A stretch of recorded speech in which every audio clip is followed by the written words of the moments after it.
أتم سبات أنا زي إذا فتصيمهم زي هالو سبات زي قرن يبلني بقى قرن يبلني كم يمثلون اتنخهدم تبعات زي بلو سب نخقدم تبعات بهال يبلو دفرد راح يزلو معناته هيوت كمتي عقبة قلقلة زلوها كوم خاني مهدامن مقطامن نبعوت زبصه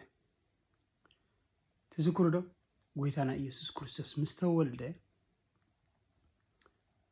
نحلم زقتل حدا نغوس سلستنسه نحلم نايت ህፃን ንምቅታል ነቲ ህፃን ክቀትሎ ስለዝደለየ መልአክ እግዚአብሔር መጽዩ ንማርያምን ንዮሴፍን ነዚ ህፃን እዚ ሒስኩሞ ናብ ግብጽ ሄዶም ኢሉ ነቲ ጎይታ ይብለኩም ዘሎ ነዚ ህፃን እዚ ሒስኩሞ ብህጹጽ ናብ ሄዶም ናብ ግብጽ ሄዶም ካብዚ ሃገር ውጹ ኢሎም ይህን ተልኩምኒ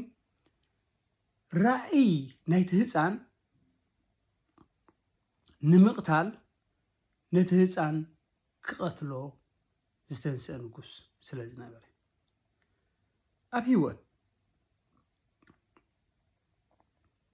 ንራእኻ ዝቆትሉ መኻይዲ ኣዕርከ መሓዛ እንተልዮምካ ንራእኻ ዝቆትሉ ቤተሰብ እንተልዮምካ ንራእኻ ዝቀትል ኣከባቢ እንተልይካ ክትሃድም ጥራሕ እዩ ትብዓት እዩ ፍርሒ ይኮነን ምክንያቱ ወዲ ሰብ ንራእይ ዝነብር ንዕላማ እዩ ዝነብር ዳዊት እቲ ተባዕ መንእሰይ እቲ ንብዘሎ እስራኤላውያን ዘርዕሎም ዝነበረ ንጎልያድ እኳ ብሓንቲ ዳርባ እምኒ ገጢሙ ዝቀተሎ ንሱ ካብቲ ናይቲ ግዜቲ ንጉስ ዝነበረ ሳውል ግን ክሳብቲ ንጉስ ሳውል ስጋብ ዝመውት ዘመን ዕድሙ ካብኡ እንዳሃደመ ይነብር ነይሩ ምክንያቱ